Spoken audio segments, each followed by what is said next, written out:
नमस्कार मित्रों, स्वागत है आप सभी का महायोग टीवी चैनल में। इस वीडियो में हम बात करने वाले हैं वैशाख में पड़ने वाली पूर्णिमा की कुछ ऐसे उपाय जो आप अगर कर लेते हैं तो मन कर चलिए आपका जीवन बदल सकता है, आपके जीवन की तारीख निराले हो सकती है। मैं सौगंध खाता हूँ महायोग टीवी का ओनर की अगर आप इस वीडियो को पूरा देख लेते हो, अंत तक देख लेते हो, तो जो आपको लाभ की प्राप्ति होगी मित्रों वह आप सोच भी नहीं सकते। मित्रों आपको बता दी कि 23 मई 2024 को है वैशाखी पूर्णिमा। दोस्तों यह वैशाख महीने में पड़ने वाली वह पूर्णिमा है जिसका बहुत ही बड़ा और विशेष में हिट होता है, और यह पूर्णिमा पूरे साल में सिर्फ एक दिन आती है।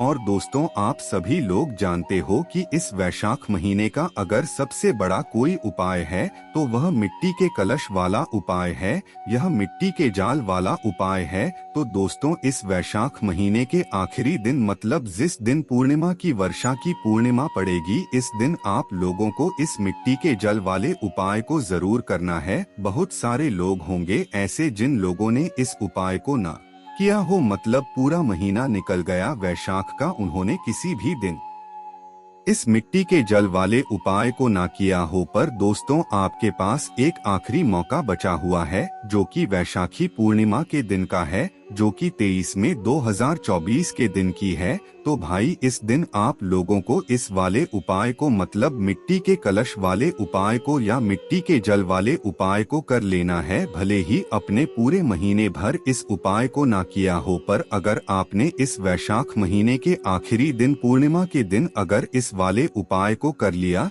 तो आपको इस उपाय को करने का अफल मिलेगा जिसकी आपने कभी कल्पना भी नहीं करी होगी। इसीलिए आप लोग इस वाले उपाय को एक बार जरूर कर लेना ताकि आप लोगों के हाथ से यह मौका ना जा सके और आपको इस उपाय को करने का फल मिल सके। दोस्तों उपाय सुनने में बहुत आसान लगता है, पर उपाय को सुनते समय आप लोगों को कुछ कुछ बातों का ध्यान रखना है जो कि हम वीडियो में बताएंगे। मिट्टी का जल वाला उपाय बहुत आसान है, बस अगर आप इस उपाय को सही तरीके से करोगे तो निश्चित सी बात है उपाय का फल भी आपको सही मिलेगा और बहुत जल्दी और बहुत बड़ा होकर मिलेगा। तो चलिए दोस्तों अब जानते हैं हम लोग कि इस मिट्टी के जल वाले उपाय को हमें कैसे करना है या मिट्टी के कलश वाले उपाय को हमें कैसे करना है और किसको करना है, कहां पर करना है और किस विधि से करना है। तो सबसे पहली चीज दोस्तों यहाँ पर यह निकाल कर आती है कि इस मिट्टी के कलश वाले उपाय को किसको है। तो देखो यह वाली बात आप सभी लोग जानते हो कि ज्यादातर जो उपाय होते हैं वह घर की बड़ी माताएं बहनें ही करती हैं। उसका कारण क्या है? उसका यह कारण है कि घर की जो बड़ी माताएं बने होती है वह घर की लक्ष्मी होती है, क्योंकि जब घर की लक्ष्मी कोई उपाय करती है तो उसका फल बहुत जल्दी और बहुत बड़ा होकर मिलता है। उसी तरीके से इस वैशाखी पूर्णिमा के दिन अगर इस मिट्टी के कलश वाले उपाय को अगर कोई करेगा तो वह घर की बड़ी माता बहनों में से कोई एक माता बहन करेगी। सभी सदस्य जनों को इस उपाय को करने की जरूरत नहीं है। पहले आपका मतलब मन में होना चाहिए कि घर की बड़ी माताएं बहनों में से कोई भी एक माता धन इस वाले उपाय को करें। अगर किसी कारणवश घर की माताएं बहनें उपाय न कर पा रही हो या वह घर से बाहर गई हुई हो तो उसे जगह फिर घर का कोई बड़ा व्यक्ति भी इस वाले उपाय को कर सकता है। फिर चाहे वह पुरुष ही क्यों ना हो, उसे कोई भी फर्क नहीं पड़ने वाला। ठीक है, पर आपकी मुख्य कोशिश माता बहनों की ही होनी चाहिए। उसके बाद में दोस्तों इस मिट्टी के कलश वाले उपाय को आपको करना की समय है, सुबह के समय करना है कि शाम के समय करना है। तो देखो इस वाले आपको सिर्फ और सिर्फ सुबह के समय करना है, शाम के समय नहीं करना है। सुबह सुबह जितना जल्दी हो जाए आप उतना जल्दी उपाय करेंगे तो ज्यादा बेहतर है। बाकी 10-11 बजे तक भी अगर उपाय कर लेते हो, किसी कारणवश लेट हो जाते हो तो आपको उपाय का फल जरूर मिलेगा। बस उपाय को पूरे मन और पूरे विश्वास से करना, आपको उपाय का फल जरूर मिलेगा। उसके बाद में दोस्तों इस मिट्टी के कलश वाले उपाय को हमें कहाँ पर करना है? सीधी सी बात है, शिवजी के मंदिर में जाकर करना है। यह वाला उपाय आपके घर पर नहीं होगा, इसीलिए इस बात का आप लोग विशेष रूप से ध्यान रखना। उसके में दोस्तों अब यहाँ पर बात आती है कि इस मिट्टी के कलश वाले उपाय को या इस मिट्टी के जल वाले उपाय को करने की विधि क्या है, हमें कैसे यह जल को तैयार करना है, इस जल को कहाँ पर रखना है, कितने समय तक रखना है। अभी तक लोगों के मन में बहुत सारे प्रश्न है इस उपाय को लेकर, और कहीं ना कहीं लोगों के मन में यह बात चलती रहती है कि अगर हमें उपाय से मतलब कोई गलती हो गई तो हमें उपाय का फल नहीं मिलेगा। और अब तो हमारे पास उपाय को करने का आखिरी मौका है, क्योंकि के महीने के बाद इस उपाय को करने का उतना फल मतलब मिलेगा तो मिलेगा, पर पंडित जी ने बोला है इसके महीने में इस वाले उपाय का आपको ज्यादा फल मिलेगा। तो अब दोस्तों यहाँ पर बात आती है इस उपाय को करने की। इस उपाय को कैसे करना है, विधि क्या है इसकी, तो देखो सबसे पहले जिसको हमें मिट्टी का कलश चाहिए, क्योंकि मिट्टी कलश वाला उपाय है। उसके बाद में मिट्टी का जल चाहिए, मिट्टी का जल वाला उपाय है। तो सीधी सी बात है दोस्तों, इस उपाय में आपको एक ऐसा पत्र चाहिए मिट्टी का हो, जो कि मिट्टी का हो, चाहे वह मिट्टी का मटका हो सकता है, चाहे वह मिट्टी का दिया हो सकता है, चाहे वह मिट्टी का कोई भी ऐसा पत्र हो सकता है जिसके अंदर आप लोग यह वाला उपाय कर सकते हो। तो कोई भी एक मिट्टी का पत्र लेना, उसे मिट्टी के पत्र के अंदर आपको शुद्ध जल भरना है।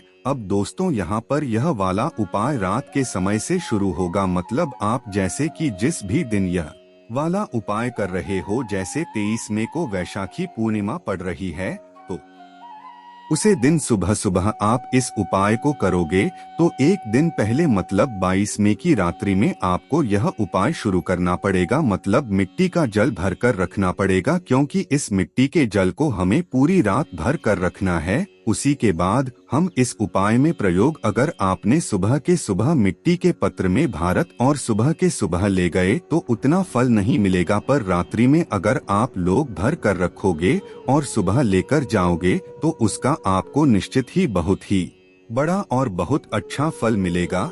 तो आपको करना क्या है, जब भी उपाय करो इस वैशाख के महीने में, विशेष रूप से वैशाख महीने की पूर्णिमा के दिन, तो उसके एक दिन पहले मतलब कि 22 मई को आप लोगों को रात्रि में एक मिट्टी का पत्र लेना है। नहीं हो तो खरीद कर ला सकते हो, और अगर है तो पहले से भाई आप उसके अंदर शुद्ध जल भरो। शुद्ध जल भरना है, इस बात का शाम के समय भी भर सकते हो और रात्रि के समय भी भर सकते हो, ठीक है। बस ध्यान रखना कि 10 से पहले पहले आप लोग भर देना, और ज्यादा भी लेट हो जाए तो भी रात्रि को 12 से पहले पहले आप अपने उसे मिट्टी के पत्र के अंदर जल भर देना। अब यहाँ पर यह सवाल भी आता है कितना जल भरना है, तो देखो प्रतिदिन आप 1 लोटा जल शिवजी के शिवलिंग के ऊपर चढ़ने के लिए जाते होंगे, तो उसे लोट के अंदर जितना आपका जल बन जाए उतना जल आप उसे मिट्टी के पत्र के अंदर डाल लेना, ठीक है। ऐसा भी मत करना कि सिर्फ 1 कटोरी जल भर लिया, आपका 1 लोटा है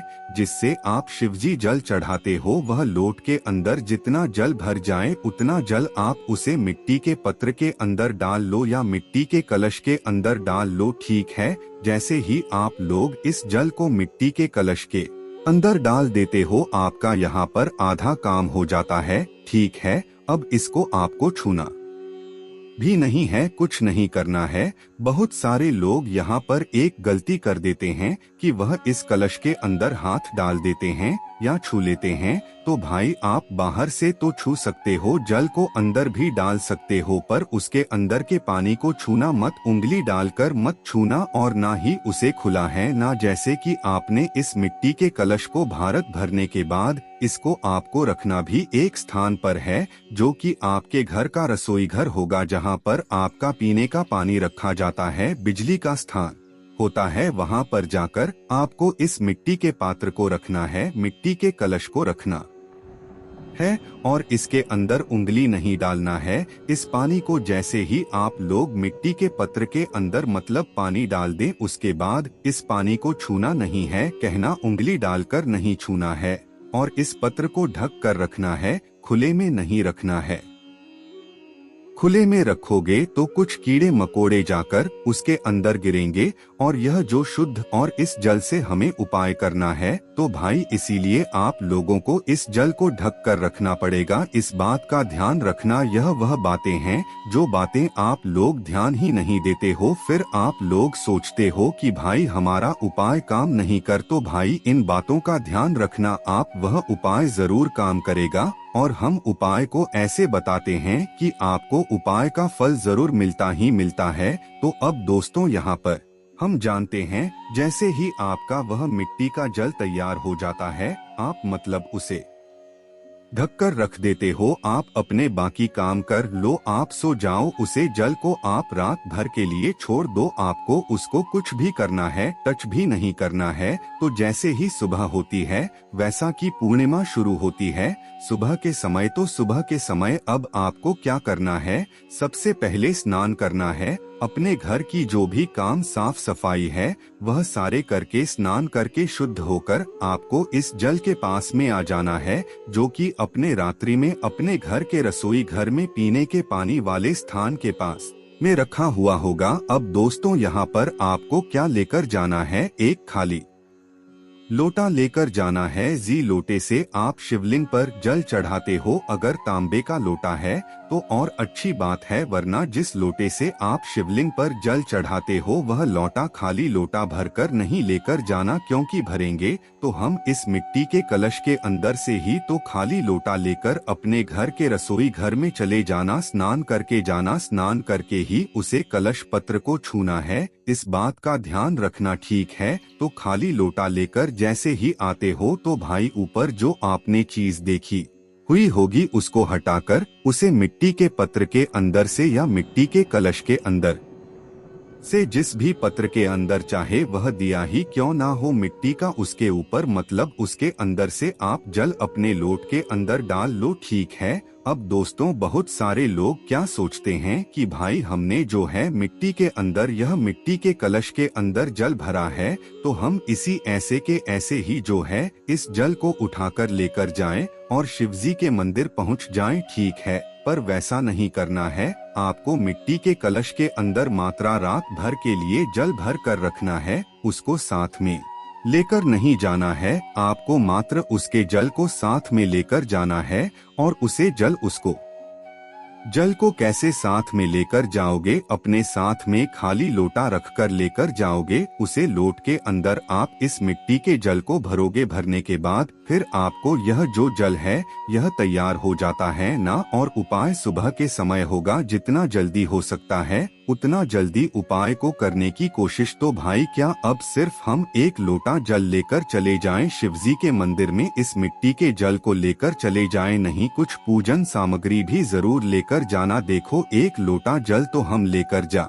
ही रहे हैं, उसमें कोई दिक्कत वाली बात नहीं है, पर अगर हो सके तो बेलपत्र या अमीर गुलाल फूल, कुछ भी जो भी आपकी पूजन सामग्री है वह लेकर जा सकते हो। अगर दिए जलाना चाहते हो तो वह भी लेकर जा सकते हो, वह आपकी मर्जी है। पूजन सामग्री कुछ थोड़ी बहुत सामग्री जरूर लेकर जाना। और क्या करना, सीधा शिवजी के मंदिर पहुंच जाना। शिवजी के मंदिर जैसे ही पहुंचाते हो तो जाते से जल मत चढ़ाना, पहले से चढ़ता भगवान के दर्शन करना। और जब भी भगवान की चौखट से आप लोग गुजरा करो ना, तो अपने सीधे हाथ की थैली को अपने माथे से टच जरूर कर लिया करो, मतलब की पर जरूर पढ़ लिया करो एक बार। अपने भगवान शिव जी के मंदिर की चौखट पर पहुँचे, वहाँ पर अपने सीधे हाथ की थैली राखी और उस जमीन पर लगाकर फिर अपने माथे पर लगा लिया करो। उसके बाद ही अंदर प्रवेश किया करो। फिर अंदर प्रवेश करके जाते से जल मत चढ़ना करो, पहले भगवान से जो है मतलब उनका 1 मिनट आधा मिनट थोड़ा निहार करो, देखा करो। और फिर उसके बाद शिवलिंग के पास में आप लोग जाया करो। उपाय में पहले आपको जाकर उपाय ही करना है और कुछ भी नहीं करना है। आपकी जो भी पूजन सामग्री है वह आपको बाद में करना है, इस बात का भी आप लोग ध्यान रखना है। तो जैसे ही शिवलिंग के पास में पहुंचने हो तो शिवलिंग के पास में पहुंचने के बाद इस जल को आपको सीधा शिवजी की शिवलिंग के ऊपर चढ़ता है, वह भी एक धारा से। देखो धारा बनाकर जब हम शिवलिंग पर जल चढ़ाते हैं ना इस मिट्टी के जल को अगर हम धारा बनाकर शिवलिंग पर चढ़ाएंगे तो भगवान शिव जी बहुत प्रसन्न होते हैं। तो अपने उसे लोटे से एक धारा बनाकर शिव जी की शिवलिंग के ऊपर आपको जल चढ़ाना है। वह धारा जब तक नहीं रोकता तक कि आपका जो पूरा जल है लोट के अंदर से वह खत्म ना हो जाए। तो भाई एक घर से धीरे धीरे करके पूरा जल आप लोग चढ़ा दो। जैसे ही आप लोगों का जल चढ़ जाता है तो भाई उसे जल को चढ़ाने के बाद आप अपना वह जो लाता है वह जलधारी के नीचे रख दो। मतलब हमें थोड़ा सा जल वापस लेकर भी जाना है, ऐसे खाली लोटा लेकर नहीं जाना है। और इस मिट्टी के जल वाले उपाय को भी वैशाखी पूर्णिमा के दिन तो भाई खाली लेकर जाना ही नहीं है, क्योंकि इसमें आपको भगवान शिव जी का आशीर्वाद अपने साथ में लेकर जाना है। तो भाई आप उसे खाली लोट को जलधारी के नीचे रख देना, चाहे एक बूंद ही आपको जाम मिल गया बहुत बड़ी बात है, उसमें कोई भी दिक्कत वाली बात नहीं है। तो आप उसको नीचे रख देना और भगवान शिव जी के शिवलिंग के पास में बैठकर हाथ जोड़कर अपनी वह मनोकामना बोलना, वह विनती बोलना, वह दुख और परेशानी बोलना जिसके लिए आप लोग अपना यह वाला उपाय कर रहे हो। अगर आप लोग मनोकामना नहीं भी बोलते हो ना तो भी कोई दिक्कत वाली बात नहीं है और अच्छी बात है, क्योंकि आप मनोकामना बोलते हो तो सिर्फ आपको उतना मिलता है। पर जब आप कुछ नहीं बोलते हो, मंत्र उपाय करके भगवान का 2 मिनट जाप करके श्री शिवाय नमस्ते का जाप करके अपने घर पर वापस आते हो तो भगवान आपको कुछ देते हैं जिसकी आपने कभी कल्पना भी नहीं करी हुई होती है। बाकी अगर आपको अपनी मनोकामना बोलना है, दुआ और परेशानी बोलना है तो आप हाथ जोड़कर बोलकर और 2 मिनट भगवान शिव जी का नाम जाप करके श्री जाप करके वहां से उठकर मतलब अपने घर पर जा सकते हो और आपका उपाय यहाँ पर पूरा हो जाता है। चल आप जलधारी से जल कर लाए हुए हो, इस जल का आप चाहो तो अपने घर के सभी सदस्यों में इसका थोड़ा थोड़ा आचरण भी कर सकते हो और इस जल को पहले जाकर अपने घर के मुख्य द्वार पर दोनों तरफ जरूर छिड़क देना। आपको विशेष फल की प्राप्ति होगी, आपके घर में सुख शांति बनी रहेगी। यह मिट्टी के जाल वाला करने का आपके पास आखिरी मौका है जो कि वैसा की पूर्णिमा का है। बस दोस्तों आपका यहाँ पर यह वाला उपाय पूरा हो जाता है। बाकी दोस्तों इस उपाय को करने में अगर आपको कोई भी दिक्कत समस्या आती है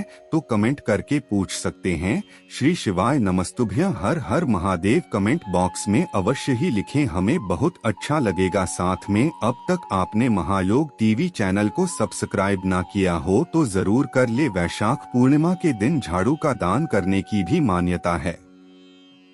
इस उपाय से माता लक्ष्मी प्रसन्न होती हैं। वैशाख पूर्णिमा के दिन घर में 11 पीली कौड़ी खरीद कर लाएं और माता लक्ष्मी देवी के चरणों में रख दें। तत्पश्चात उन्हें अगले दिन लाल कपड़े में बांधकर अपनी तिजोरी में रख दें। इस उपाय से घर में आर्थिक बरकत होती है। वैशाख में गर्मी की तपन अधिक बढ़ जाती है। वैशाख पूर्णिमा के दिन शिव मंदिर में जल दान करने और पशु पक्षियों के लिए पानी पिलाने से भी घर में धन लक्ष्मी आती है। वैशाख पूर्णिमा के दिन महालक्ष्मी और श्री विष्णु जी का पूजन करें और शाम के समय किसी भी नजदीकी मंदिर में दिया लगाएं। वैशाख पूर्णिमा पर चंद्र का पूजन करने के बाद श्री सूक्त का पाठ करें, साथ ही लक्ष्मी मंत्र का जाप करें।